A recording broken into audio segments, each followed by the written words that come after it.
Good morning everyone. आज है 4 फरवरी 2021 और 4 फरवरी से करंट अफेयर्स के जितने भी इंपॉर्टेंट क्वेश्चन बनेंगे उनको डिस्कस करेंगे डिटेल में इस वीडियो में। उसके अलावा प्रत्येक क्वेश्चन के साथ स्टैटिक जीके के इंपॉर्टेंट फैक्ट भी दिए जाएंगे। उसके अलावा जियोग्राफी का इंपॉर्टेंट टॉपिक है विश्व की प्रमुख झीलें भी इस वीडियो में बताई जाएगी। अगर इस चैनल पर वीडियो को पहली बार देख रहे हैं, चैनल को सब्सक्राइब करके बेल आइकन जरूर दबाएं जिससे कि सारे वीडियो आप तक पहुंच सकें डेली करंट अफेयर के। तो स्टार्ट करते हैं आज की करंट अफेयर। चलते हैं फर्स्ट क्वेश्चन पर। फर्स्ट क्वेश्चन है आज का, हाल ही में भव्या लाल को किस देश की स्पेस एजेंसी नासा का कार्यवाहक प्रमुख बनाया गया है? तो ये बनाए गए हैं भी अमेरिका की स्पेस एजेंसी। तो जो अमेरिका की जो स्पेस एजेंसी है नासा, तो इसी का कार्यवाहक प्रमुख अपॉइंट किया गया है भव्या लाल। तो ये भारतीय मूल की हैं, यानी भारतीय अमेरिकी। तो भारतीय मूल की हैं भव्या लाल, यही है भव्या लाल। और इन्हीं को ही जो अमेरिका की स्पेस एजेंसी है नासा, इसी का कार्यवाहक प्रमुख अपॉइंट किया गया है। अब ये नासा, जैसे भारत की स्पेस एजेंसी है, क्या नाम है? ISRO, Indian space research organisation. Japan की है जाक्सा, यानी Japan aerospace exploration agency. उसी प्रकार चाइना की है CNSA, China national space administration. उसके अलावा रूस की है रूस कोसमोस, याद रखना है। तो ये नासा की कार्यवाहक प्रमुख बनाए गए हैं इनको। तो नासा के बारे में बताते हैं। फुल फॉर्म है इसकी national aeronautics and space administration. NASA की स्थापना हुई थी 1958 में। इसका हेडक्वार्टर है वाशिंगटन DC में और इसके प्रशासक यानी एडमिनिस्ट्रेटर हैं जिम ब्रेडेनस्टन। और इसका मोटो यानी देव वाक्य भी याद रखना है, for the benefit of all. तो इस क्वेश्चन से इतनी जानकारी मिल जाती है। तो इसी तरह इंपॉर्टेंट फैक्ट भी दिए जाएंगे प्रत्येक क्वेश्चन के साथ। तो आपके करंट अफेयर के साथ साथ स्टैटिक जीके भी क्लियर हो जाएगी और डेली जियोग्राफी का एक इंपॉर्टेंट टॉपिक भी बताया जाएगा। तो टॉपिक है ये डोज 4 है, इससे पहले 3 डोज हो चुके हैं, तो उनको नहीं देखे हैं तो जरूर देख लें। विश्व की प्रमुख झीलें, वेरी इंपॉर्टेंट है। और झीलों के अध्ययन को बोलते हैं लिम्नोलॉजी, ये याद रखना है, लिम्नोलॉजी, झीलों का अध्ययन। कैस्पियन सागर, तो ये विश्व की सबसे बड़ी झील है और खारे पानी की भी सबसे बड़ी झील है। खारे पानी की सबसे बड़ी झील और वैसे सबसे बड़ी झील भी यही है, कैस्पियन सागर। इसका नाम सागर रखा हुआ है लेकिन ये झील है कैस्पियन सागर। तो ये किन किन देशों के टच में है, किन किन देशों से इसकी बॉर्डर लगती है मतलब? तो ये लगती है एक तो तुर्कमेनिस्तान, एक अजरबैजान, एक कजाकिस्तान, एक रसिया और एक ईरान। तो इनके बीच में ही है कैस्पियन सागर, एशिया महाद्वीप में ये झील, याद रखना है। तो खारे पानी की पूछे या सबसे बड़ी झील पूछे वैसे तो कैस्पियन सागर है। और मीठे पानी की सबसे बड़ी झील सुपीरियर झील, तो ये कनाडा और USA यानी अमेरिका की सीमा पर है सुपीरियर झील। और अभी जब विश्व के प्रमुख नहरें बताया था सूनर, तो ये ह्यूरोन झील और सुपीरियर झील को जोड़ती हैं, ध्यान रखना है। तो विश्व की सबसे बड़ी मीठे पानी की है सुपीरियर और खारे पानी की है कैस्पियन। झीलों का अध्ययन लिम्नोलॉजी। उसके अलावा टिटिका का झील, तो ये विश्व की सबसे ऊंचाई पर स्थित झील है टिटिका का झील। पेरू और बोलिविया के सीमा पर है दक्षिणी अमेरिका महाद्वीप में। उसके अलावा वॉन झील, ये कहाँ पे स्थित है? तुर्की में वॉन झील। और वेरी इंपॉर्टेंट है, विश्व की सर्वाधिक लवणता वाली झील है वॉन झील। उसके अलावा बैकाल झील, ये कहाँ पे है? रसिया में। विश्व की सबसे गहरी झील है बैकाल झील। और विक्टोरिया झील, ये कहाँ पे है? अफ्रीका महाद्वीप में। और ये ध्यान रखना है भूमध्य रेखा यानी 0 डिग्री अक्षांश रेखा पर स्थित है विक्टोरिया झील। और इसी से जो नील नदी होती है, नील नदी में एक होती है व्हाइट नील, तो व्हाइट नील का उद्गम यहाँ से होता है विक्टोरिया झील से। और व्हाइट नील और ब्लू नील दोनों कहाँ पे मिलती हैं? दोनों सूडान की कैपिटल खार्तूम में मिलती हैं। और नील नदी का वरदान बोलते हैं मिस्र को, इजिप्ट को। उसके अलावा 1000 झीलों का देश किसे बोलते हैं? हजारों झीलों का देश फिनलैंड को, याद रखना है। तो ये झीलों से इंपॉर्टेंट टॉपिक है, इनमें से क्वेश्चन पूछे जाते हैं। तो सारी झीलें बता दी हैं, वेरी इंपॉर्टेंट है जो। अब नेक्स्ट क्वेश्चन है, हाल ही में फेसबुक के पहले मुख्य अनुपालन अधिकारी यानी CCO यानी चीफ कंप्लायंस ऑफिसर, तो ये अपॉइंट किया गया है हेनरी मोर्निज। तो यही है हेनरी मोर्निज। और इन्हीं को ये भी फेसबुक ने अपना पहला मुख्य अनुपालन अधिकारी अपॉइंट किया गया है। तो इनका नाम याद रखना है। अब ये फेसबुक के बने हैं, तो फेसबुक के बारे में बताते हैं पहले। तो ये तो नासा की फुल फॉर्म लिखी हुई है यहाँ पे। फेसबुक, इसकी स्थापना हुई थी 2004 में। इसका हेडक्वार्टर है US के कैलिफोर्निया में। उसके अलावा इसके सीईओ और इसके संस्थापक भी है ये मार्क जुकरबर्ग, याद रखना है फेसबुक से। उसके अलावा 2014 में फेसबुक ने व्हाट्सएप का अधिग्रहण किया था, यानी व्हाट्सएप को खरीद लिया था फेसबुक ने 2014 में, याद रखना है। उसके अलावा जेनेट येलेन, ये अमेरिका की पहली महिला वित्त मंत्री बनी है जेनेट येलेन, और ये लॉयड ऑस्टिन, ये अमेरिका के पहले अश्वेत रक्षा मंत्री बने लॉयड ऑस्टिन। एंटोनी ब्लिंकन, ये अमेरिका के विदेश मंत्री बने एंटोनी ब्लिंकन। उसके अलावा कमला हैरिस, ये अमेरिका की 49 यानी 49 नंबर की उपराष्ट्रपति बनी है, जबकि जो बाइडन 46 नंबर के राष्ट्रपति बने अमेरिका के डेमोक्रेटिक पार्टी है, याद रखना है। और इसका सिंबल है डेमोक्रेटिक पार्टी का गधा। उसके अलावा दो ही पार्टी हैं अमेरिका में, एक है रिपब्लिकन पार्टी, एक है डेमोक्रेटिक पार्टी। रिपब्लिकन पार्टी से थे डोनाल्ड ट्रंप। नेक्स्ट क्वेश्चन है, हाल ही में विश्व कैंसर दिवस कब मनाए गए हैं?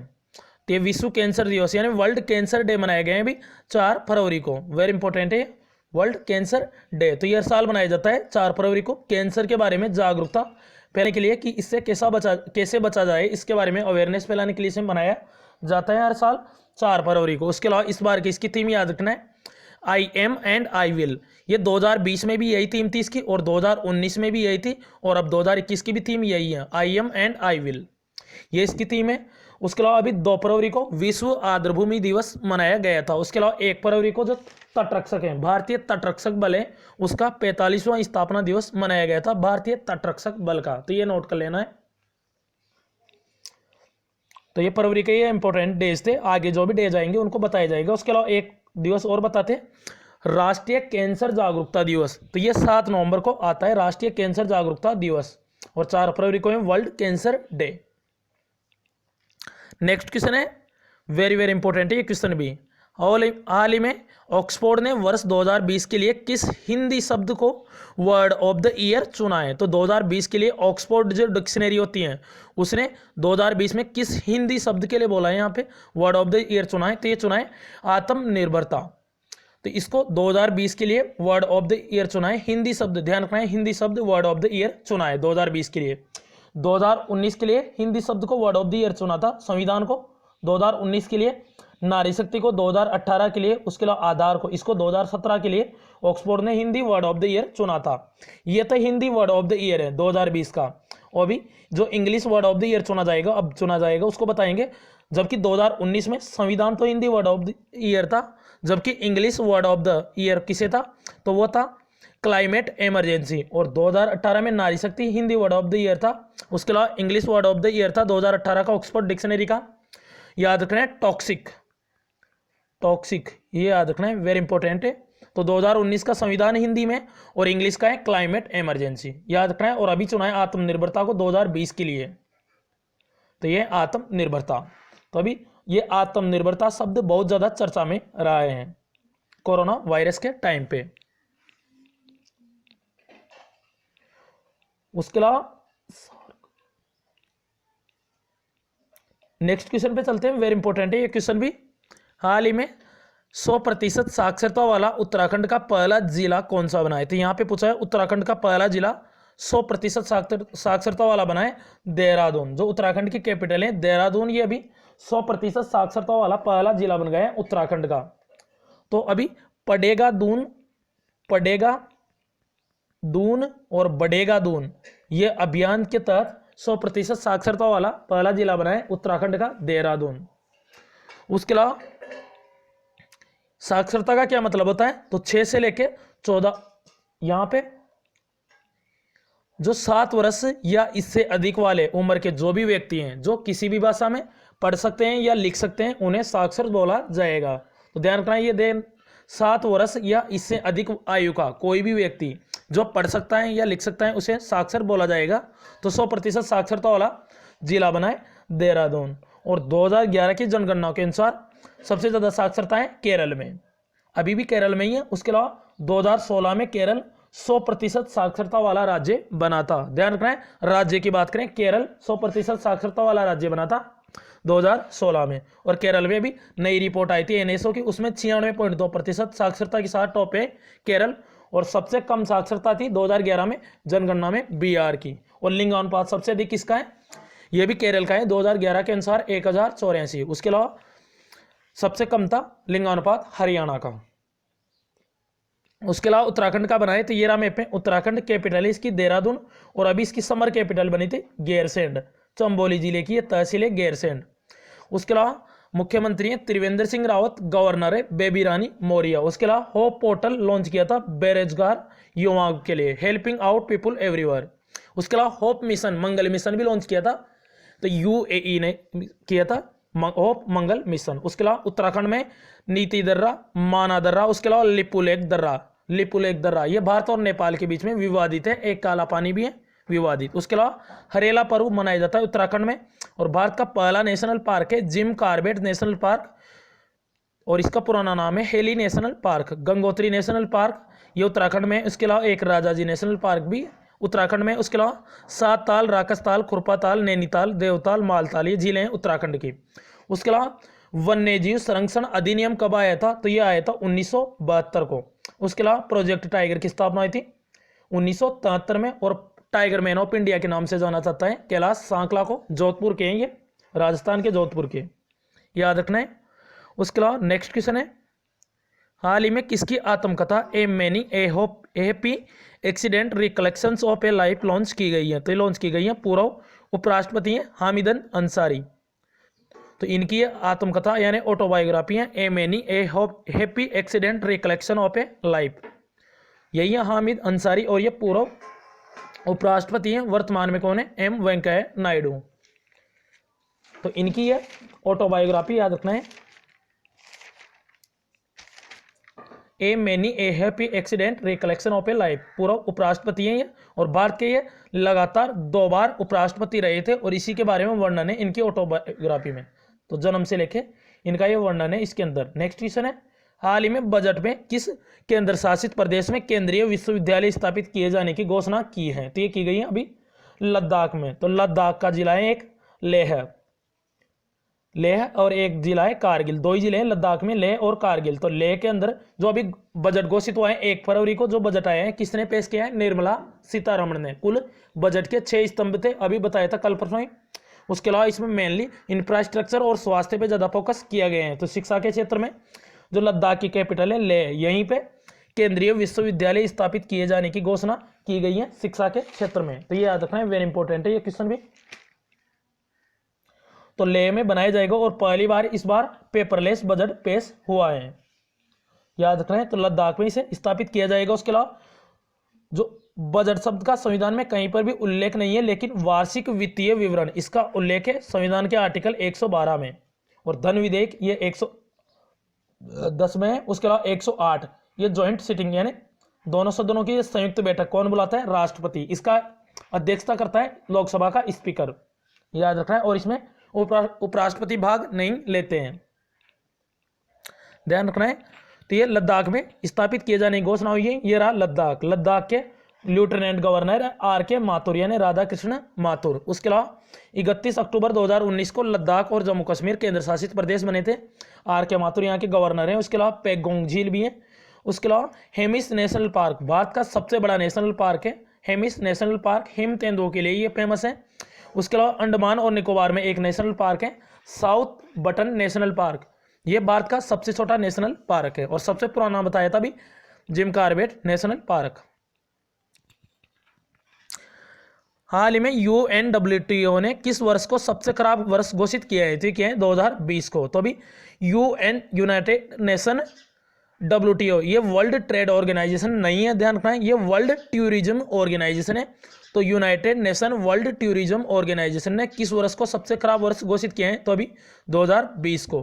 तो जो UNWTO यानी वर्ल्ड टूरिज्म ऑर्गेनाइजेशन एक वर्ल्ड ट्रेड ऑर्गेनाइजेशन होता है व्यापार से संबंधित, तो उसका हेडक्वार्टर है जिनेवा में। स्थापना हुई थी इसके 1995 में, याद रखना है। 164 सदस्य हैं उसमें। तो united nation world tourism organisation इसका हेडक्वार्टर है मैड्रिड में, और इसका मैड्रिड कहाँ पे, स्पेन में। इसकी स्थापना हुई थी 1975 में, याद रखना है। इसका ये हेडक्वार्टर मैड्रिड में, और UNWTO इसकी स्थापना हुई थी 1975 में। तो अभी कोरोना वायरस के समय अभी जितनी भी जो अंतर्राष्ट्रीय यात्राएं थी, फ्लाइटें थी, उन पर बैन लगा दिया गया था। इस वजह से पर्यटन प्रभावित हुआ था और 74% गिरावट आई थी पर्यटन में, इसलिए इसको खराब वर्ष घोषित किया है UNWTO ने। याद रखना है, वेरी इंपॉर्टेंट है। हाल ही में the little book of encouragement नामक पुस्तक किसने लिखी है? तो ये पुस्तक है दलाई लामा। तो तिब्बत के ये आध्यात्मिक नेता हैं दलाई लामा, यही है दलाई लामा, और इन्हीं की यह पुस्तक है the little book of encouragement. तो ये लिखी है दलाई लामा ने, और इसका संपादन किए हैं रेणुका सिंह ने। उसके अलावा चेतन भगत की पुस्तक है one arranged murder, NK Singh की ऑटोबायोग्राफी है पोर्ट्रेट्स ऑफ पावर। उसके अलावा सोनू सूद की ऑटोबायोग्राफी है आई एम नो मिसा, इसको लिखा था मीना अय्यर ने। किसने लिखा था? मीना अय्यर ने आई एम नो मिसा इसकी ऑटोबायोग्राफी को लिखा था। नेक्स्ट क्वेश्चन है, उसके अलावा पंजाब का स्टेट आइकन यानी राज्य चिन्ह के रूप में चुना गया था सोनू सूद को, नाम याद रखना है। उसके अलावा एसर इंडिया ये लैपटॉप की कंपनी है, इसके ब्रांड एम्बेसडर हैं सोनू सूद। हाल ही में अंकन बनर्जी को किस देश में भारतीय उच्चायुक्त यानी हाई कमिश्नर के रूप में अपॉइंट किया गया है? तो ये किया गया है मोजाम्बिक, अफ्रीकन कंट्री है मोजाम्बिक, और इसी का उच्चायुक्त नियुक्त किया गया है अंकन बनर्जी। यही है अंकन बनर्जी, नाम याद रखना है इनका। अब ये कई जगहों में तो उच्चायुक्त अपॉइंट होते हैं और कई जगह पे होते हैं अम्बेसडर। तो ये कैसे होते हैं? जो देश कभी भी अंग्रेजों के गुलाम नहीं रहे हैं उनमें राजदूत, और जो अंग्रेजों के गुलाम रहे हैं उनमें उच्चायुक्त अपॉइंट होते हैं। याद रखना है। अभी पुर्तगाल में बने थे मनीष चौहान, उसके अलावा सुखदर्शनी त्रिपाठी बनी थी कजाकिस्तान में। पाकिस्तान में बने थे सुरेश कुमार राजदूत, याद रखना है। अब मोजाम्बिक में बने तो ये रहा मैप में मोजाम्बिक।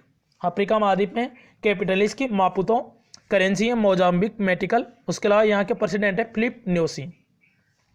अब लास्ट वीडियो के क्वेश्चन का आंसर है, हाल ही में एशियन क्रिकेट काउंसिल ACC का अध्यक्ष किसे चुना गया है? तो इसका करेक्ट आंसर था ऑप्शन बी जैसा। तो इसका करेक्ट आंसर है जैसा। तो वो टाइपिंग से लिखी गई थी जयंत शाह पहले, तो करेक्ट कर लेना है इसको, जैसा है इसका करेक्ट आंसर। जब भी बता दिया था। सौरव गांगुली BCCI के अध्यक्ष है और BCCI के सचिव है जैसा, और अब ये ACC यानी एशियन क्रिकेट काउंसिल के अध्यक्ष चुने गए हैं। आज का क्वेश्चन है आपके लिए, हाल ही में सैयद मुश्ताक अली T20 ट्रॉफी 2021 किसने जीती है? तो इसका करेक्ट आंसर आप कमेंट बॉक्स में जरूर बताएं। अगर आपने कल वाला वीडियो देखा होगा तो इसका आंसर आपको कमेंट बॉक्स में जरूर बताएं, और वीडियो पसंद आए तो चैनल को सब्सक्राइब जरूर करें। इस वीडियो से आपको निश्चित ही मदद मिलेगी। तो thanks for watching this video, this channel always with you.